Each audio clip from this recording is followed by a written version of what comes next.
It has been now more than 3 months since Ohio legalized recreational cannabis sales.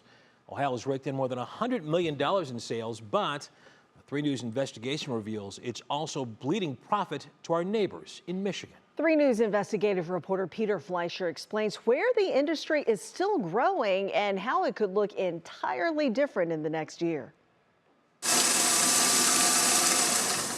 At BeneLeaves Columbus headquarters, there's plenty of green to go around, but not the type Bill Williams used to work with. I was selling canned vegetables before I came here. I sold canned vegetables to every supermarket in the United States. Like a veggie medley, his new product can be colorful, but the health impact is different. We get so many emails or comments about the relief people are getting.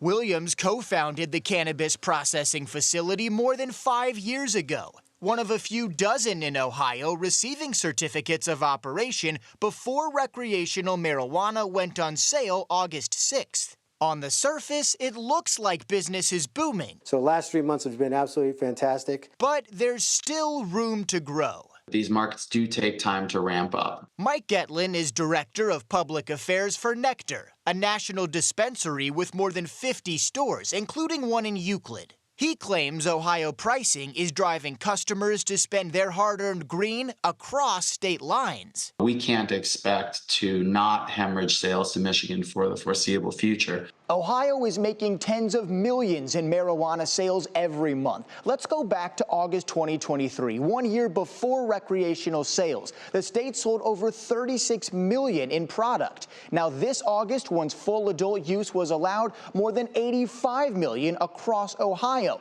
But check out that same month in Michigan. The sales skyrocket. Our neighbors to the north pulling in 3 times the total sales. We actually saw an increase in Michigan sales when adult use was legalized in August. The Michigan market improved as Ohio's opened up. Cannabis is creating revenue, but not nearly as much as it could be. Experts point to 2 factors. The first is how growers are allowed to grow. Ohio does not allow any outdoor marijuana cultivation. Meaning cannabis companies pay big bucks to run indoor climate-controlled facilities, sending prices to the moon. Getlin offered this analogy.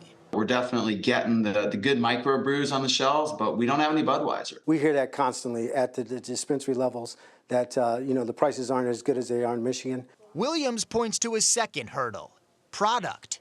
Ohio is still expanding types of goods that it allows, so for now, certain items, like pre-rolled flour, are not available. Just give us a little more time, and we will absolutely be able to compete with those Michigan prices. So why should non-cannabis users care?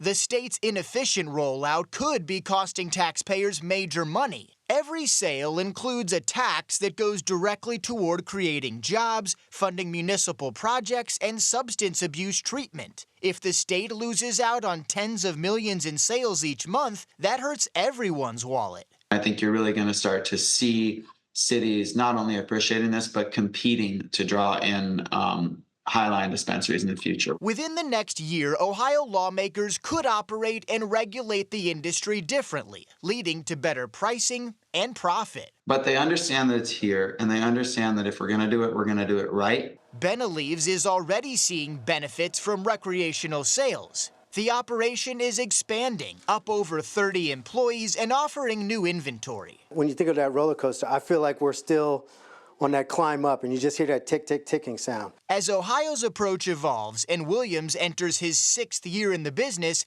he's finally ready to throw his hands up and enjoy the ride. It's great right now.